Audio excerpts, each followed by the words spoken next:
Kinilala ang mga nagwaging koponan mula sa mahigit 500 kalahok ng taunang member guest 4x4 Invitational Golf Tournament ng Eagle Ridge Golf and Country Club nitong Sabado, ika-11 ng Nobyembre. Bilang pagtatapos ng kompetisyon, ginanap ang awarding ceremony sa poolside area ng Country Club. Ayon kay Eagle Ridge General Manager Antonio Ocampo, matagumpay ang naturang event dahil sa naging suporta ng mga miyembro at pamunuan ng Eagle Ridge. I'd like to thank all our members.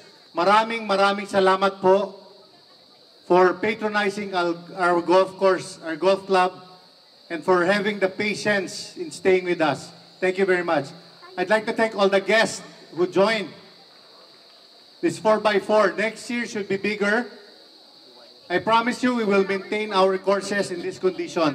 Kaugnay nito ay nagpasalamat din si Golf Tournament Chairman Ramil Villanueva sa lahat ng mga kumpanya na sumuporta upang masiguro ang maayos at matagumpay na pagdaraos ng kompetisyon.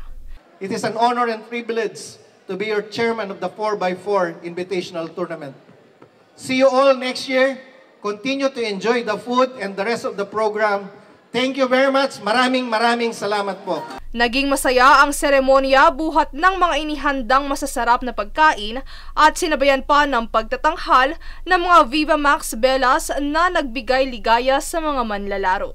Sa pagtatapos, highlight ng naturang event ang mga malalaking raffle prize na ibinahagi, kabilang na ang 3 sasakyang naiuwi ng mga winners. Princess Castro, nag-uulat para sa One Media Network.